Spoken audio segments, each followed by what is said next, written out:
Hello everybody, welcome back. I am just 5 scary days away from hopping on stage, first time in this federation and as a bikini competitor. I am so freaking nervous. I'm more nervous that I'm gonna get told you're too muscular and you don't belong in this category. I'm like, no, because there's nothing I can do if I get told I'm too muscular other than basically just stop training, which to me, it's a really difficult scenario to consider because I love training. I love lifting hard. I love going heavy. And I think the idea of me having to basically stop training certain muscle groups altogether is a tough one to fathom. And it might just mean that for a short period of time, I'll do it and then I'll go back to training the way that I really love. Because again, ultimately, I'm doing this from a longevity perspective. I want to be able to lift and do something that I love for a very long time. So I think to have to cut back any more than what I already am would be really tough. So fingers crossed that I have nailed the level of muscularity that I need so that I don't have to do that. I'm sure some of you guys can relate just to the joy of like strength training. But anyhow, I have got a lot of stuff to go through in today's or for this week's check-in. So first and foremost, I'll go through all of my data from the past 7 days. As some of you may recall, I had a wedding to go to. I had some travel. I'd done a poor job the week prior in really exceeding my macro target. So I had my work cut out for me in terms of getting back on track with macros. I had a lot of cardio to get done to see if we could squeeze out any more body fat for the final basically 7 days. So that's kind of where I'll start this week's check-in. I'll also go through what I'm planning on doing for my peak. A lot of people have asked about the process of peaking. I have lots of other videos too from previous competitions if you are somebody that's interested in learning about the science behind it.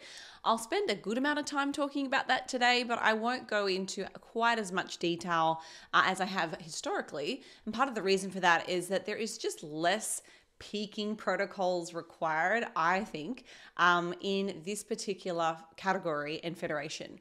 Part of the reason is, we're not going in as lean as some of the competitions that I've gone into previously. So when you've got extra body fat or more body fat perhaps than what you've had in the past, you don't necessarily see those little changes quite as much as you might if you were in like, I don't know, a men's bodybuilding category where there is no body fat and you can see every tiny little tweak that we might make to somebody's carbohydrate, sodium, fluid intake, fiber, those types of things. Did I say carbohydrate? I think I did.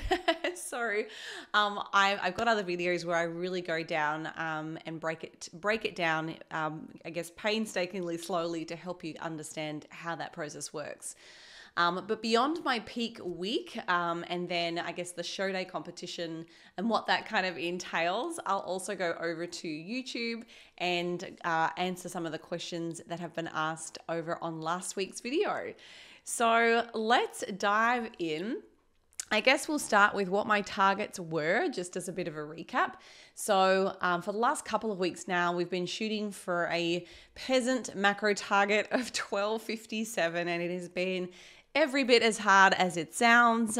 It's not a nice place to be. It's not a place I ever intend on staying permanently, that's for sure. I think naturally my normal appetite serves me quite well at around 22 to maybe 2,500 calories, if I'm being perfectly honest.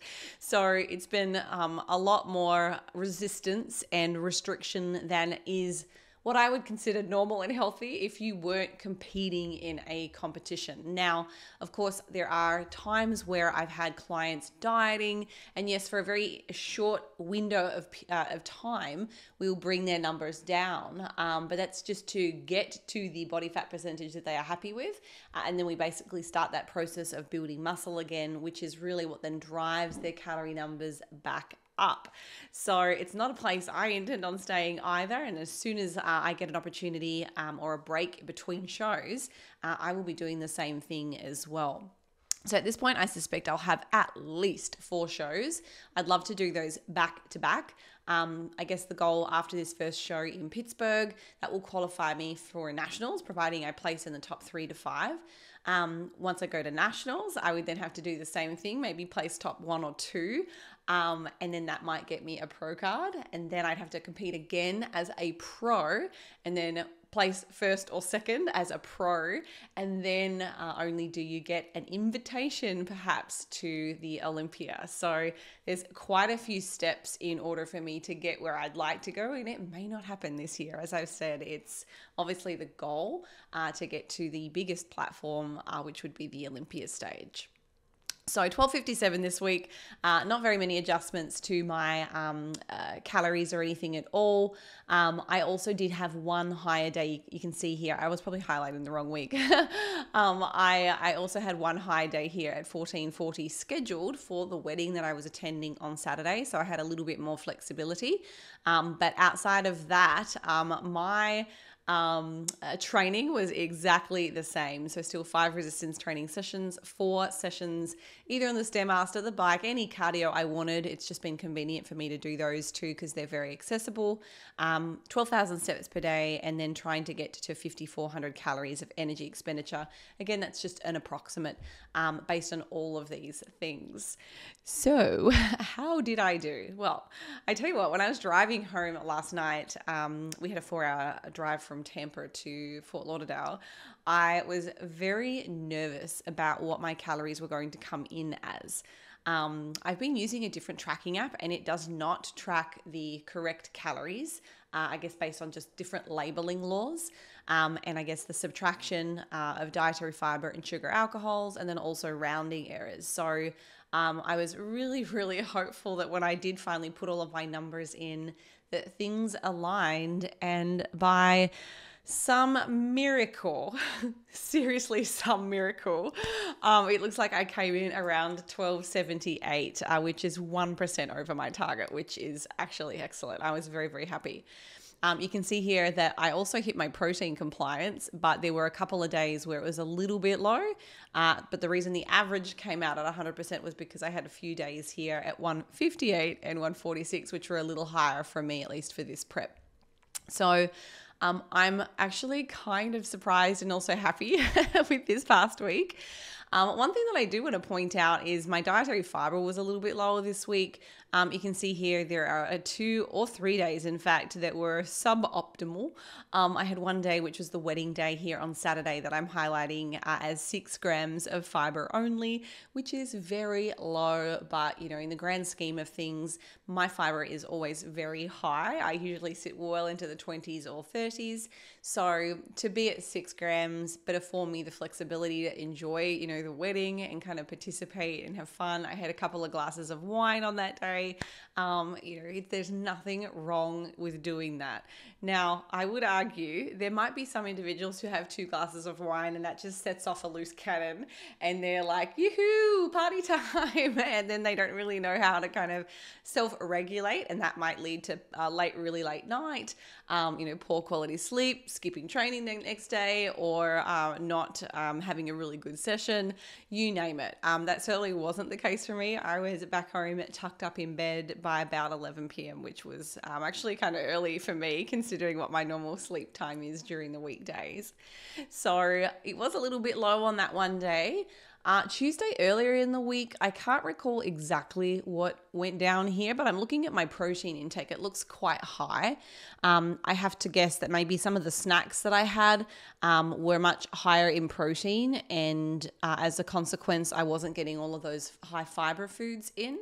I can also see my carbohydrates were very low. So it kind of makes me think that the food choices that I had on that Tuesday were just not very fibrous. And I was opting for protein instead. And who knows, I might have been a little unorganized with lots of meetings, but we'll go over and have a look at my exercise on that day. So I only got 2,588 steps on Tuesday, and that is not an unnormal day for me. It is a big check-in day, but I had so many extra tasks and meetings and things that I was doing with our app that the day just got the better of me. So I literally just sat here for most of the day. I did get my training done in the morning and a spin, but outside of that, that was pretty much it. So I was very sedentary, as you can see. So it probably has something to do with me just being, I guess, stuck on my computer and not really making the time to prepare something super fibrous, but it was okay. I can't say that my hunger was majorly influenced. The following days after that, it's just been pretty uncomfortable the entire time. So it is what it is. So yeah, I guess overall I'm kind of happy about that. One thing that is important for me this week was to recalculate my average sodium consumption. So again, I want to point out at the moment it's looking like 2100 is my average, but that is just what's in the foods that I've been consuming. That's not me adding extra sodium. So when I make like an egg-based dish, or I make any of my pasta dishes, or basically anything that requires me to make or do meal prep, I am putting in quite a bit of salt. Typically what I would recommend to clients, if they aren't really familiar with their normal sodium intake, or they're not quite sure what they usually do, I'll kind of tell them to be mindful of like, how many shakes of salt do you put on when you make this meal? How many shakes of salt do you put in that dish if you're doing meal prep? And then I just encourage people to be consistent with those same types of meals in their peak week, and to make sure that we kind of come in with a very similar number.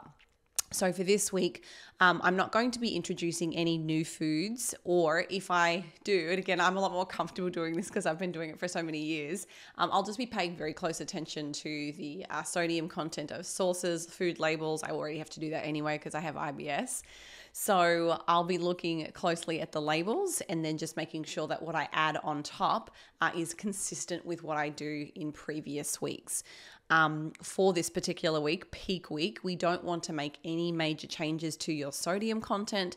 That basically needs to stay very steady for the entire, peak week, right up until like the meal that we have 2 hours out from getting on stage, which basically requires me to have about 40 to 50% of my total daily sodium intake in that one meal.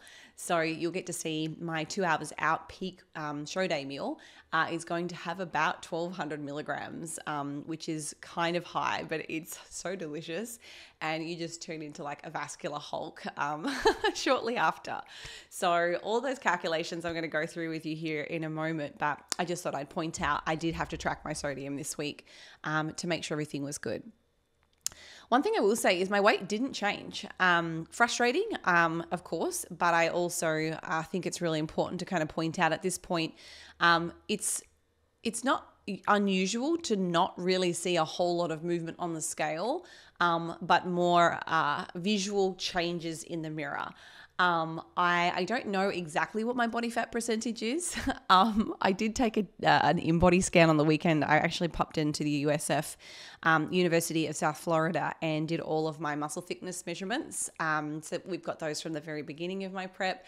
I wanted to make sure that I have those again now. We're actually going to do a case study series, which will look at like 5 years of my data, which is really cool. So I cannot wait to get to dive in and get that published. But the in-body scan, again, this is just to point out how ridiculous they are. It said I was 3% body fat. Like if that was the case, I'd be walking around dead. So they are incredibly inaccurate. But if you are using the same machine over and over and over, and you can see a trend, then it's very possible that your weight is actually moving in the right direction. So I'm planning to get a DEXA scan done probably this Wednesday. I have to ring up and get an appointment first thing in the morning, fasted from food and fluid, the same conditions under which I did the test last time. Just to see where I'm actually at. I started at 12.8% body fat. I'm probably down under 10, but I'm not really sure exactly where. It would be interesting to see. So yeah, my weight didn't really make a whole lot of shift on the scale this week, which is nerve-wracking, but I can still see improvements in my body composition. I can also see like I'm just starting to get way more vascular, which would kind of indicate that the body fat that was previously sitting, between your skin and your muscle has really thinned out, because now I can actually see, the vessels, which is kind of crazy. But let's go over and have a look, I guess, at my training data for the week. I'll just bring this over a little bit. So I ended up having to do 5 of my sessions all back to back. And by gosh, that's not normally how I would like to do it. Thankfully, the sessions aren't crazy long and they are predominantly full body sessions. So I do get, a little bit of everything on each day. It's not like I'm just hammering my legs and hammering them again. It's about 6 working sets per muscle group in those sessions. So it's not too bad, but I think just trying to squeeze that in on days where I'm normally just focusing on work was really tough. I just felt like I did not have any spare minutes in the day to get everything done. It was very, very rush. And most days I think I was getting to bed after 12, which again, it's not much different. But when you're psychologically under the pump and to perform well, it definitely felt a little bit more difficult this week. But overall, I came in with a good amount of caloric expenditure for those 5 sessions. So this week it was 2207. That's probably the most that I've had in the last 6 weeks of that training block, which makes sense. It was week 6. It was the push week.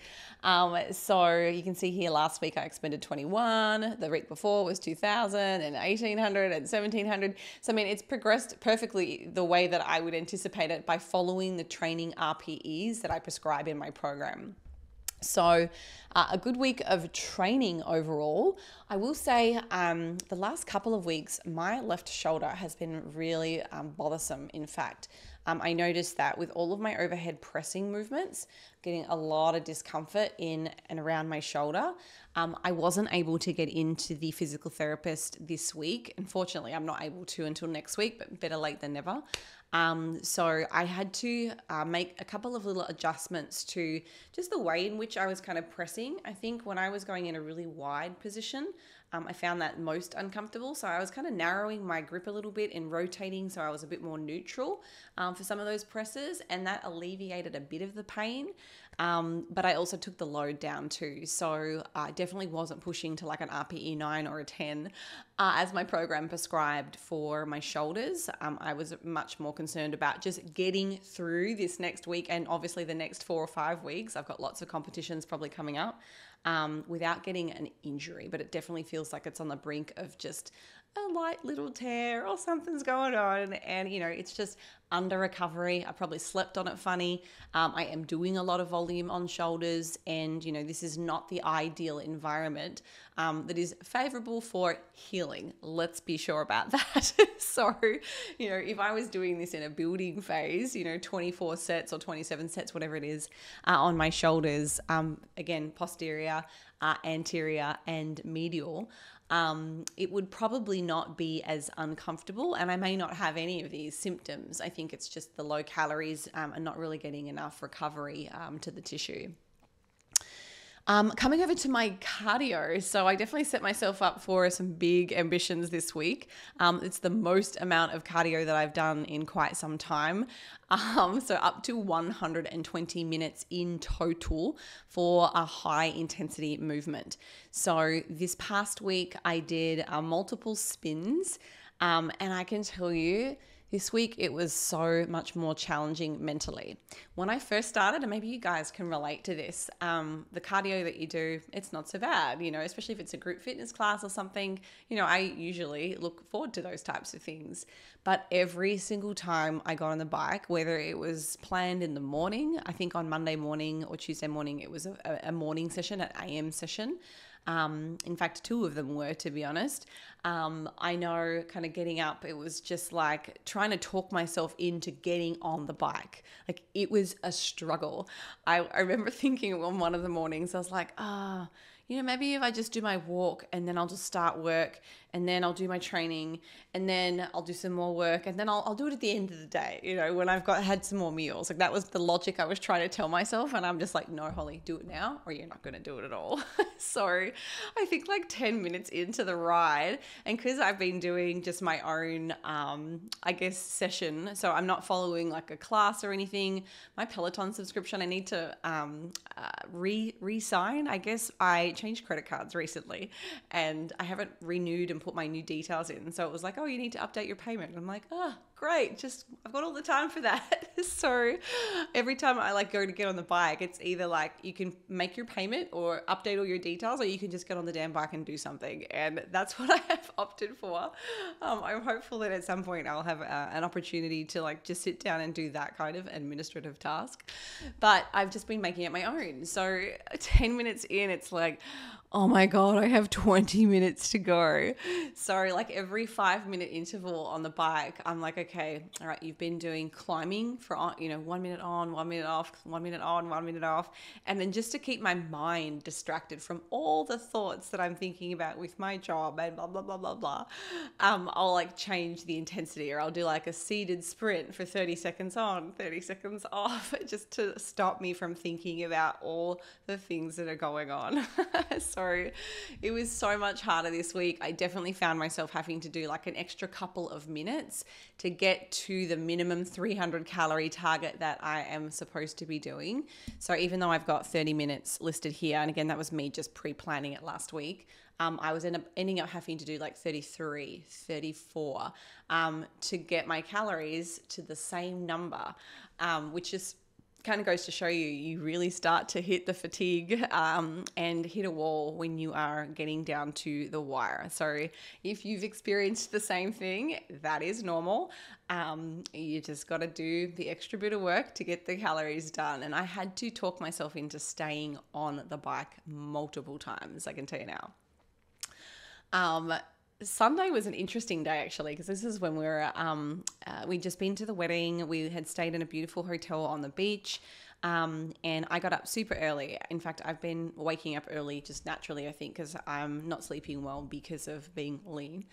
So I got up early, did a nice big 60-minute beach walk, completely, tech free, didn't take my phone.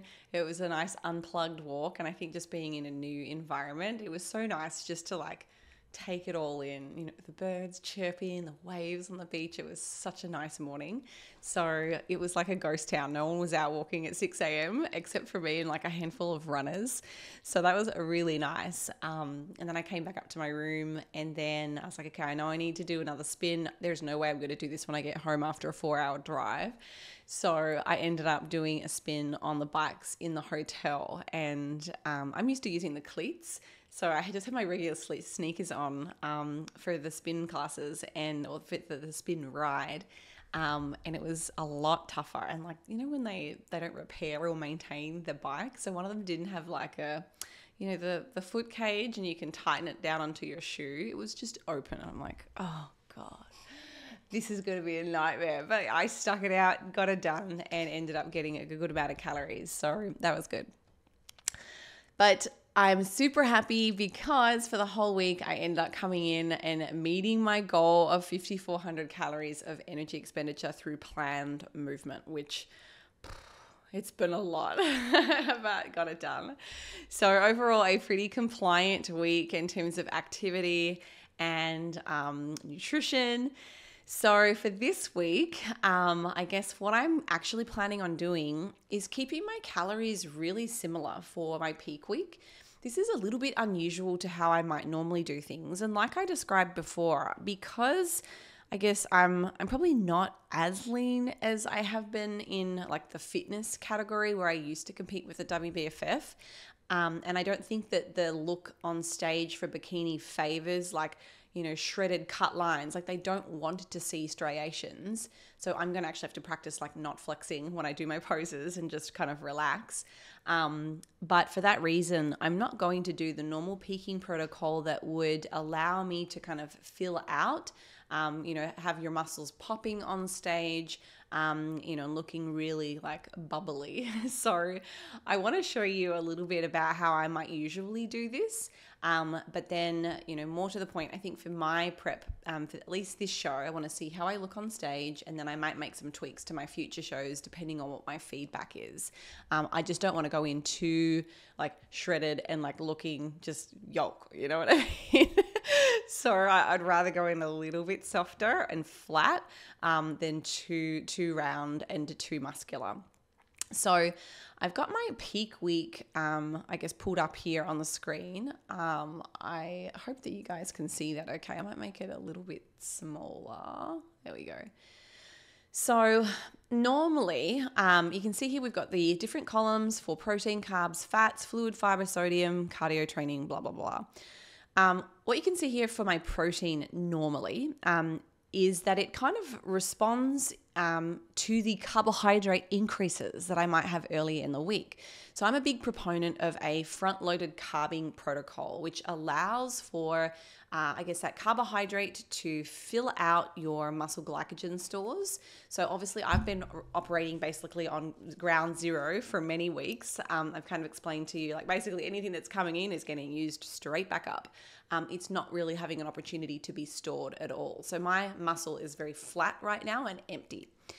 So usually I like to do that carb front loading protocol to help carbohydrate move into the muscle, that glycogen is stored and that draws in water as well. And that's actually what makes a muscle pop and look really good and round and full on stage.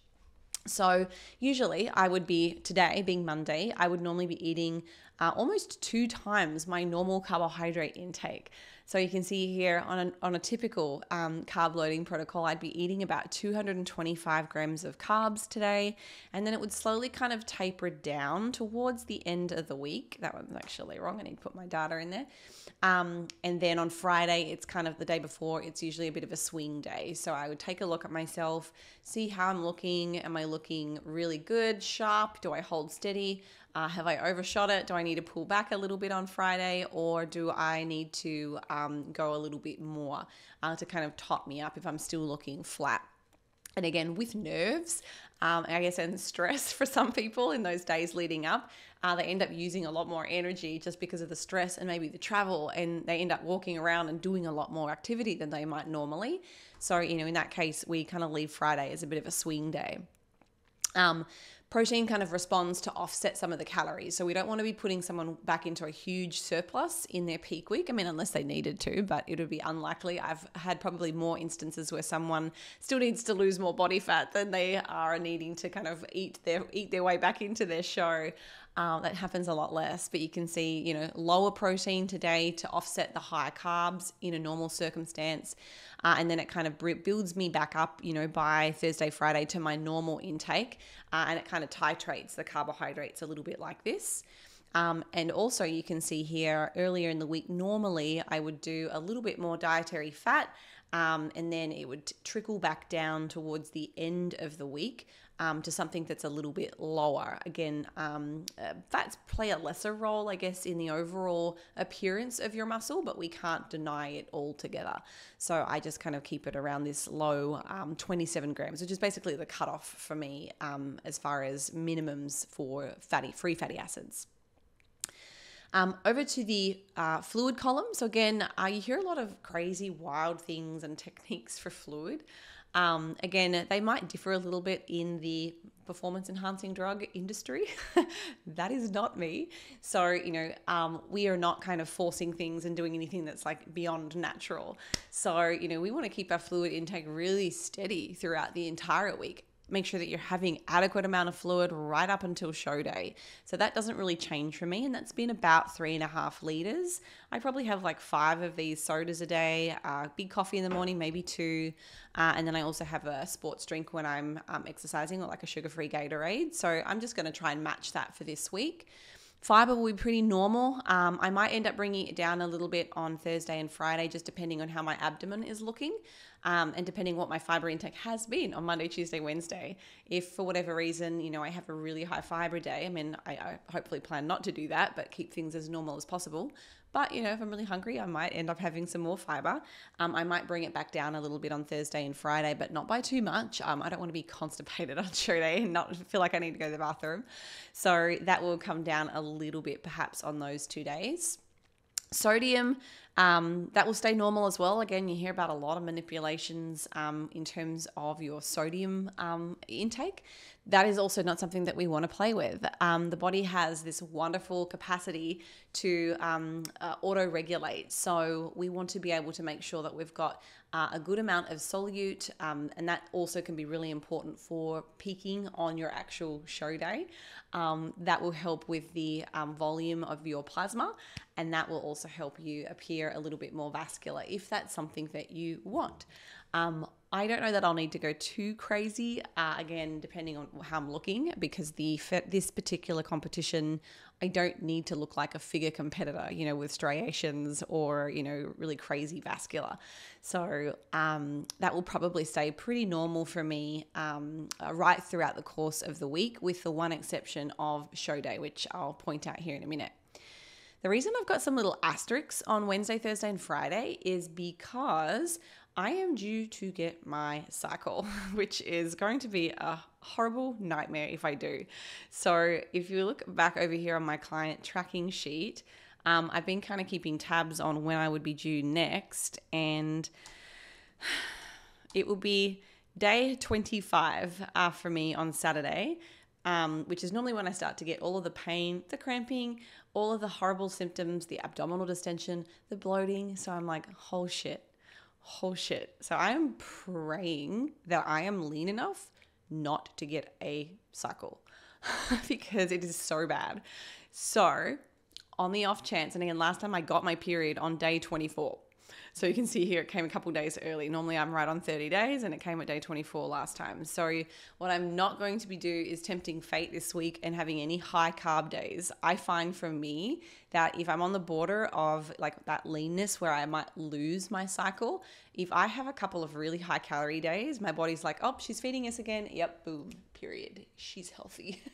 So, I actually don't want to have one this week. So I'm going to keep my calories right where they need to be to hopefully avoid getting a period. But what's going to happen if I do, I will actually be modifying my sodium intake a little bit. I'm going to take it down by about 30% from what's been average for me. And I've just pulled up another little sheet here. You can see my last 4 weeks, 2 weeks, 3 weeks, 2 weeks, my average sodium has been 2467. Again, not counting what I put on the food, but what's just being tracked through food products. So I would be rounding that down to about, what's 30% less? Probably like 1,500-ish calories. Yeah, that's about right. So yeah, my sodium intake will probably come down by quite a bit on Wednesday, Thursday, Friday if I can start to feel those symptoms coming on. Again, we tend to hold water in those days leading up to getting our cycle.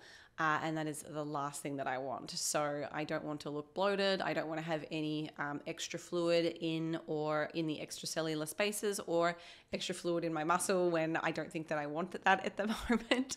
So that will be an adjustment that I might have to make a little bit more spontaneously towards the end of the week, depending on whether I feel like I'm getting my period or not.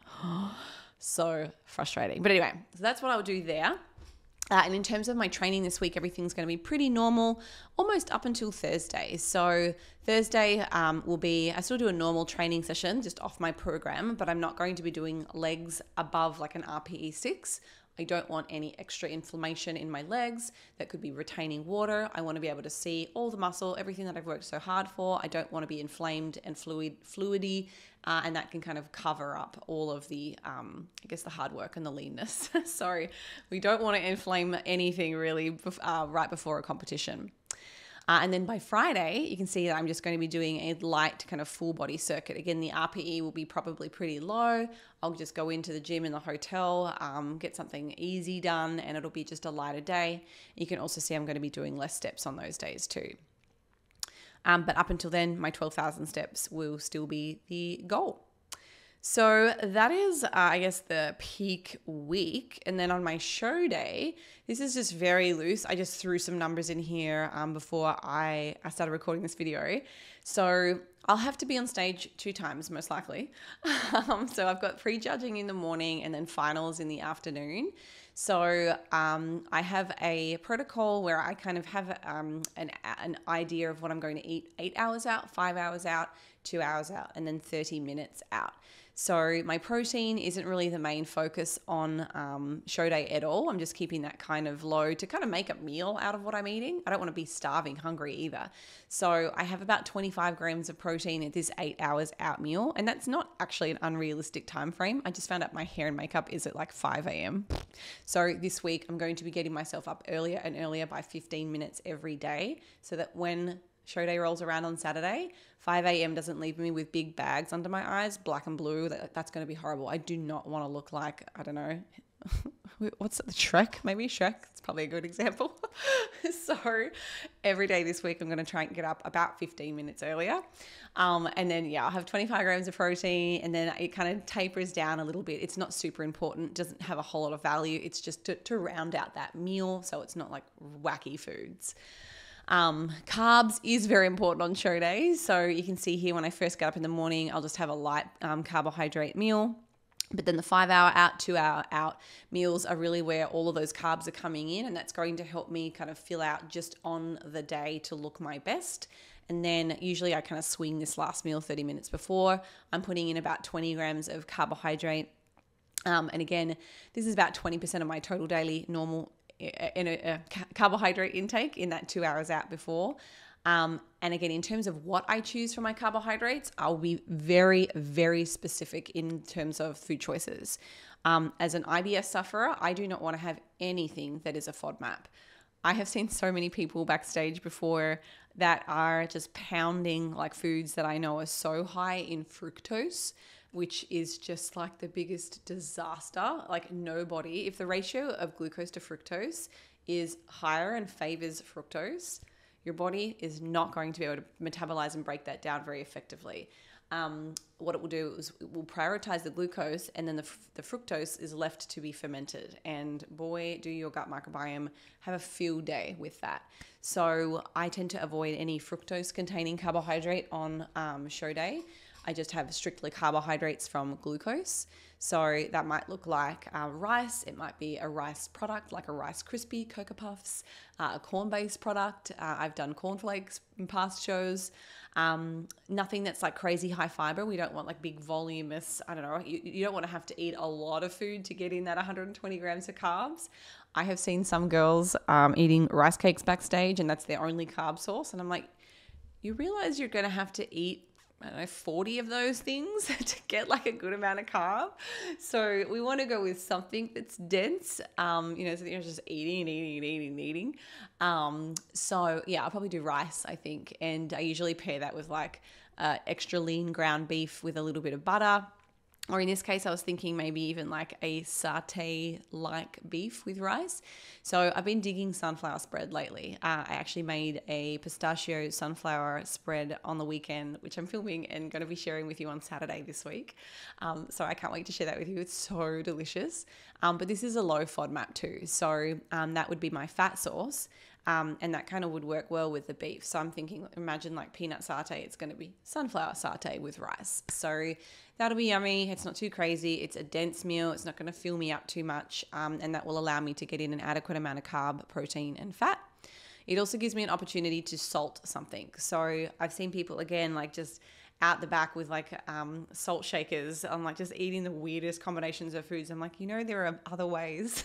So at least this would give me an opportunity to have, a little bit of sodium that'll be naturally found in the sunflower spread, but I'll probably salt it as well. And I'll have to measure that out. And then you can see here my 2 hours out meal, I'll be doing 1,280 milligrams. That's about 40 to 50% of the intended sodium content on a show day, which is also a little bit higher already. Water, just 300 mils. That's kind of just what I would normally have as a soda throughout the morning. But then sips only, about 1 hour to 30 minutes out, so that I don't have to go to the bathroom. And then again, the 2 hours out meal from finals, I will repeat the same process. So that's when I do another big sodium dose to kind of get my vascularity popping a little bit. Again, I'm not going crazy. I don't want to do anything that's too like shreddy, but I'll just repeat those same meals again. So yeah, I have to kind of map this out a little bit and put in some numbers into my tracking app, but that's probably what I will do for at least this show. It changes all the time. I get really bored, so I might change it around, and I might do sweet next time with like, I don't know, almond butter and rice bubbles and some milk, who knows. I have had so many different peak week options. It's just really what tastes good and also what's convenient to have like backstage too. So that is, I guess, all of my adjustments for this week. So yeah, now it just really comes down to staying focused, not letting anything distract me, getting in all the stuff that I need to get in, and hopefully under low stress conditions. I'm going to be posing a lot. I've got probably 30 minutes of posing I'm going to do each day this week. After my training session tonight, I'm taking my proper heels and I'm going to spend some time in the big open area so that I can kind of practice walking, I guess, in a big space. I've just been practicing at home for the most part, and it's not really allowed me to practice my walk as much as I'd like. So I'm hopeful that that will all come together this week. And then I guess the only other thing that I can talk about perhaps is, maybe some of the food choices and things that I had over the weekend. I might take an opportunity to put up some of the pictures of some of the food stuffs that I have had. So I know on Saturday we had the wedding, obviously, but Friday night I flew in and Sam and I actually went to a speakeasy bar, and they have the coolest, cocktails. One of them is called like the Science Experiment, and then I think the other one was the Juggernaut. But anyway, they bring out like beakers with smoke, and I don't know, it's just so cool. They heat it up like a Bunsen burner, and they were just really unique. And they have a story that goes with them, and like tons of different ingredients. And I had a new outfit, so I was like, yeah, I'm going to put something nice on and we'll go out. So yeah, we went and had some cocktails first. And again, I can still fit that all into my macros. Now it's a small percentage of my carbs, but that was just something really fun once I got off the plane that I wanted to do. And then we went to a Japanese restaurant right after that, and I ordered a bunch of ahi tuna. It's just obviously very lean, no fat, and all protein with a little bit of dipping sauce. And I think I might have had one piece of his sushi. So nothing exciting this late in the game. I don't have the caloric flexibility, but it's just nice to kind of get out and, be part of the community rather than stuck inside my office all the time. So that was really fun. And then on Saturday, I had planned for slightly higher calories for the wedding event. I didn't eat a whole lot at the wedding. They had meatballs, which were fine. I know they had garlic and onion in them because my tummy was not happy the next morning, but fit my macros. So I had 4 like little meatballs, and then the mains were like pulled chicken and brisket. So I just opted for the pulled chicken. Again, it had garlic and onion seasoning on it, but it is what it is. Again, it was very lean. It wasn't like covered in oil or anything. So I had some shredded chicken. They had a whole bunch of different like dinner rolls. So I had like a sweet potato dinner roll, which would have taken up like 35 grams of carbs. They had a mashed potato, and they had like this mac and cheese. I guess it was a barbecue style wedding. So I just had like 2 pieces of each, tracked a few carbs, put a bit of fat in there, and that was about it. But I had allowed mostly for a couple of glasses of wine. So I think I would have had maybe like 8 to 10 ounces of red wine, and had a ball, by the way. I've got some video footage here. There was like a couple of songs that came on where like everybody was like up dancing, and it was like, I don't know, line dancing, and yeah, let's just say I did a lot of dancing. It was so good. But yeah, that night was really fun. And then on Sunday, I had a bunch of work to get done. So obviously I got up and trained. I did do a little extra resistance training just to be sure that I did some extra energy expenditure in case my accuracy of tracking of those foods at the wedding was a little off. So I did like 30 minutes. We did a circuit around all of the machines that they had there, which was nice to just kind of flush it out a little bit. Felt good. And that was also when I did my extra spin class or spin bike ride as well. But we just laid by the pool. I wrote my new programs, responded to a lot of emails. We're also bringing out a research review. Obviously, I've already had those in the past, so it's just been like slowly trying to like rebuild what I lost or what was taken. So it's obviously taking quite a bit of time. But we were looking at all of the designs, I guess, in the graphic for the new layout for our website. So it's called Be a Brain, which I think is super fun. And we do 4 reviews each week. So it'll be on subjects in the health and fitness space, probably mostly exercise, science and nutrition. Obviously that's my background, but we might kind of find others just generally relating to health. You know, it might be sleep, menopause. I'll probably look at some areas that are interested or that women are interested in predominantly. So that's coming out very soon. I know we are probably just a couple of weeks away, and it comes with an Audible.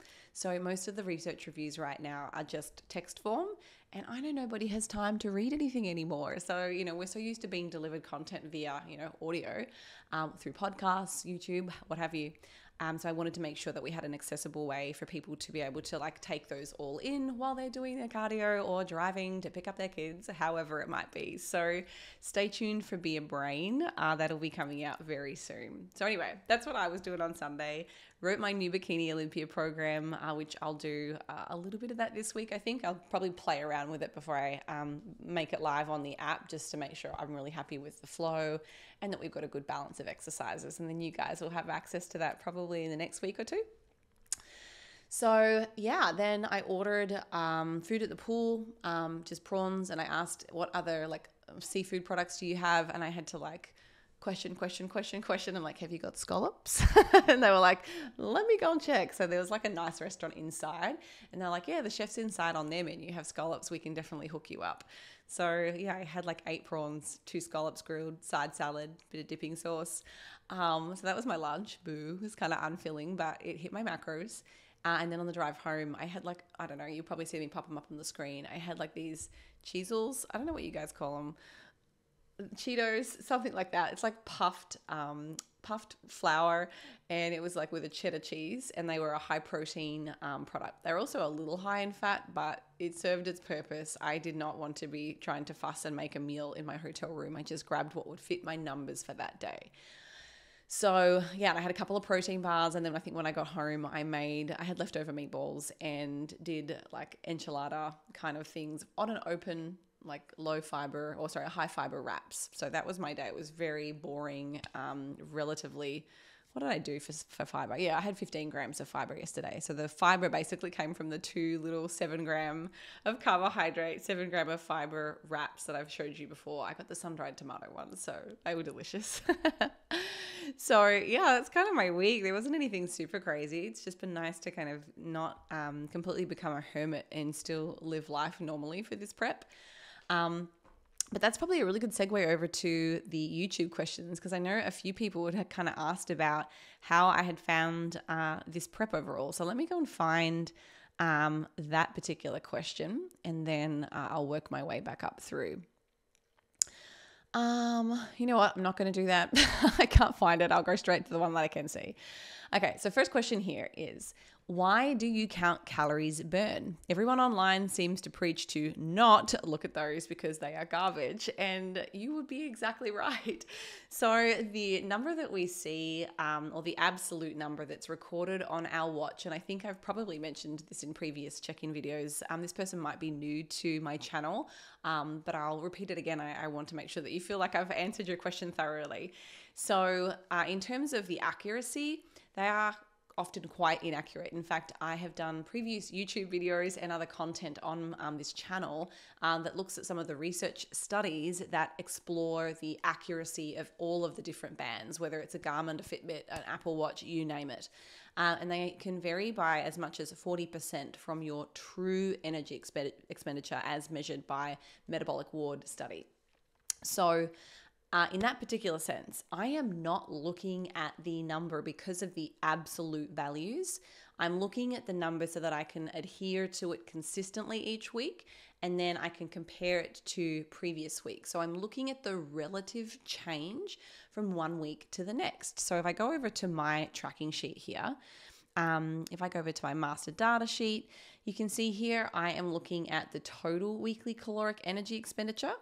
And in this column here, you can see some weeks I have expended 4.7, some weeks I have expended 5.4, some weeks I have expended 5.8, and I dropped back down here in this week by almost 1,000 calories. And guess what? That week I barely lost any weight. And then over here, I was back to 5.4. So what I'm really doing here is trying to keep myself accountable to a certain amount of activity, whether or not the absolute value that this shows. And again, that's me adding up the tracked energy expenditure from my lifting sessions, from my spin sessions, from my walking. Though these individual numbers are probably not really perfect, if there is an inaccuracy, it's on the same watch and that error measurement is consistent every time.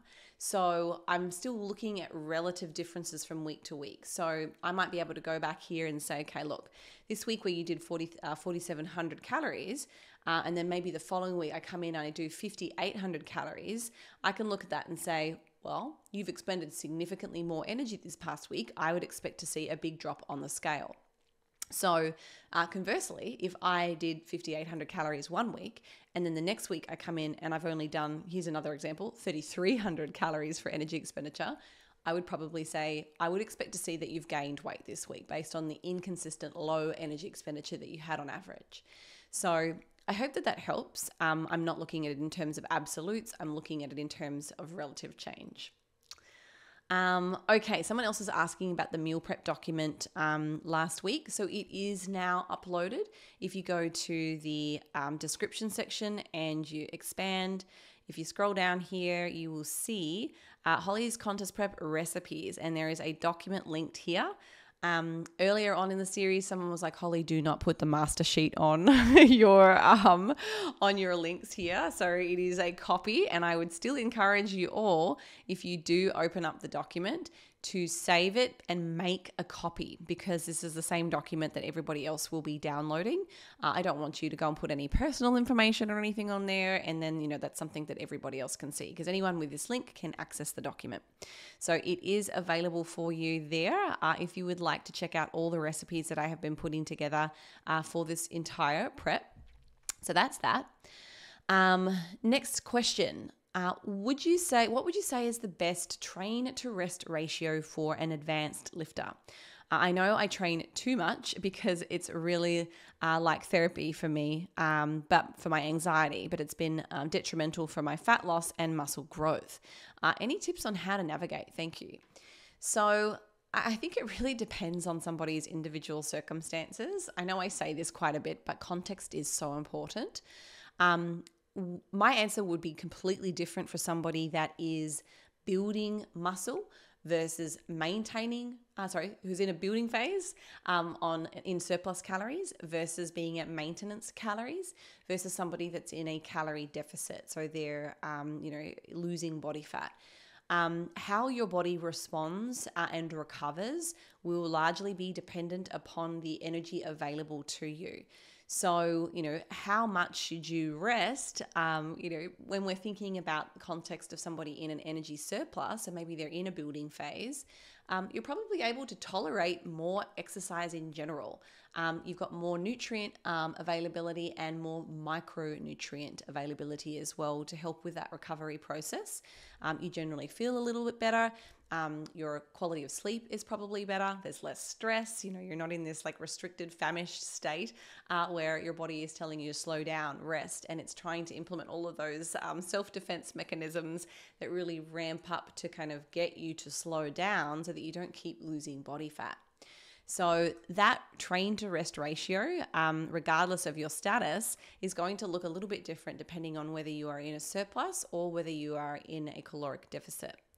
I totally understand the desire, though, to move your body for the purposes of mental health management. And you mentioned specifically anxiety. Absolutely. So I think sometimes we have to weigh out the pros and the cons. There might be situations where, one might say you should probably take some more recovery because you're not going to be getting the most out of each of those individual training sessions that you're doing. But on the same token, if you're not being able to get out and, do some exercise to help manage your anxiety or stress, is actually moving you in a significantly more negative direction in terms of your psychology, your mental health and well-being, then that might actually end up outweighing in a negative way the benefits of taking the recovery in the first place. So again, I think context is really important.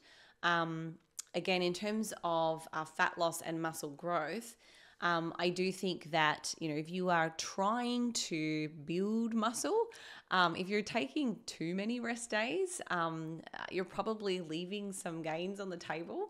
Often you'll find that you can probably still go into the gym, even if you are a little bit sore, and still have a really good session. It might be a little bit uncomfortable, but that's probably going to be better in most cases than saying, I'm going to stay home and not do anything at all. And then in terms of fat loss, we're trying to maximize muscle retention more than anything when we go into a caloric deficit. So, if you have the choice of doing, I don't know, a 5-day training split, or you want to rest every other day, and then that means that you're only getting in, 3 sessions or 2, because you're trying to optimize your recovery. Again, you might actually end up doing yourself a disservice and lose muscle during that fat loss phase because you're not getting enough volume to optimize or maintain the muscle mass that you have. So again, I think everybody's circumstances are a little bit different. Maybe this would be a good opportunity for you to reach out in terms of one-on-one coaching. That way we can get a more a tailored, zoomed in look at your unique circumstances, everything that's kind of going on in your lifestyle and how to best fit that. Because again, I don't know that there's a one size all fits answer for this question, but I totally understand, it can feel a little bit confusing at times, especially when you've got a lot of competing interests and, things that you're trying to navigate. So I hope that that's given you some insight into my thoughts around that. Someone has asked if I will be uploading some footage from the competition. Absolutely, yes. I'm not taking my videographer to the show, at least not for this one, but I'll definitely get some stage footage. And I know that there are a lot of professional photographers there that you can pay for the photos and the video. And I'll probably vlog a little bit, I think, right down to the day of what I'm doing with my nutrition. I usually do those. If you followed me for a while, you can go back and look at all my previous preps. The last one was 2022, was it? Yeah, June 2022, August 2022, sorry. That was World Championships in Las Vegas for the WBFF. So, and then I've done every other year, back through to 2018 or something like that. So yes, can't wait to share it with you. It'll be super fun. Someone asked, how have you found prepping for your bikini show? Have you found it harder than what you've done before? Can't wait to see you crush this. So I think in many ways it's been a lot easier.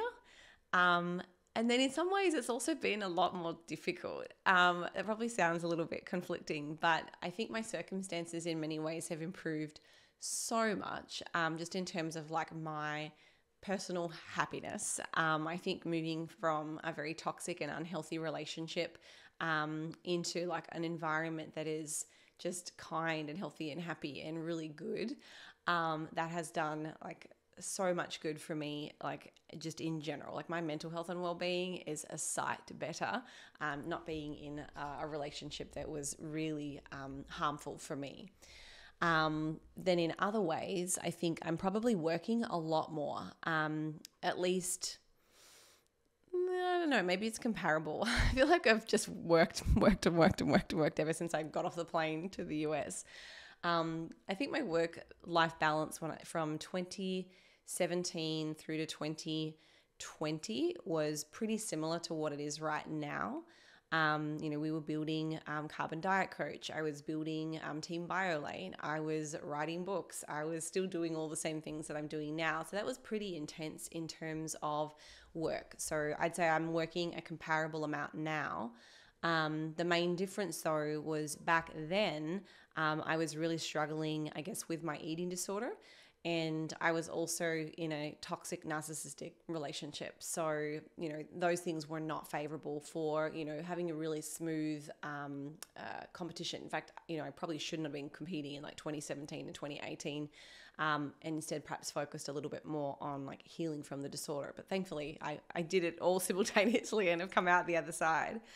Now, obviously, and I'm still doing the same amount of work. I think it's a lot more pressure because it's just been me on my own, in terms of committing the finances. Normally when you're married, there's 2 people that are contributing. Now it's not like that. So I think there's been a little bit more financial stress. So still stress, just a little bit different, but it's definitely not as hard as, when you're unhappy, I guess, in a relationship. So yeah, it's been really good. I think it's been the most relaxed prep that I've ever had, just in terms of not, forcing myself to be, perfect every single day. You've followed this journey along. I have had, lots of kind of fluctuation, but kind of just letting go of that desire or that need for perfection has allowed me to kind of mentally, approach every day a little, more relaxed. And I think that's allowed me to kind of be really consistent. I've also obviously not had any of the, binge eating episodes at all, which is just amazing. I think I've had one day where I found myself eating late at night and I had like 500 calories in, one sitting, but that's nothing compared to like what might have been the case many years ago when I actually struggled with binge eating disorder. So yeah, I haven't had any of that kind of extremism. I've been very flexible. I've made sure that I've got a lower protein intake still within that reference range. I've allowed myself a range rather than like a specific hard number. And it has felt a lot more like comfortable overall. So yeah, I think this has been a really easy one. I will say having a long distance relationship has been challenging. I'm basically here all on my own, I guess, on the weekdays. And we want to make sure that you've got time to take a phone call. So like every night, making sure that you're still making time for your relationships. That's probably been a little bit more of a strain just because they're not like here in person.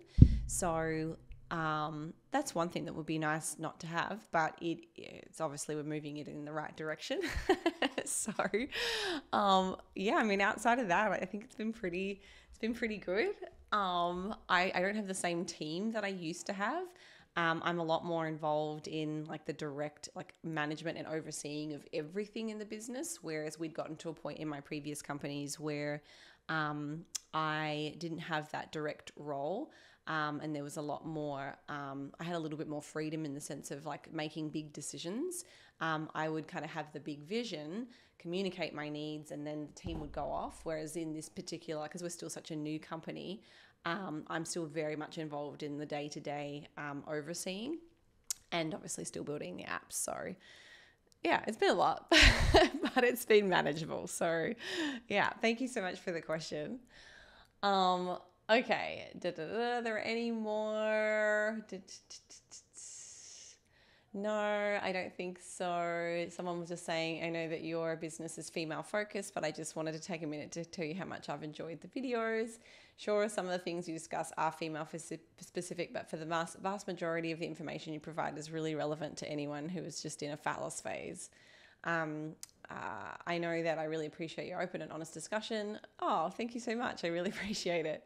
Yes, I will definitely document the muscle building phase whenever it is that I finally get to take a break. I honestly don't know when that will be.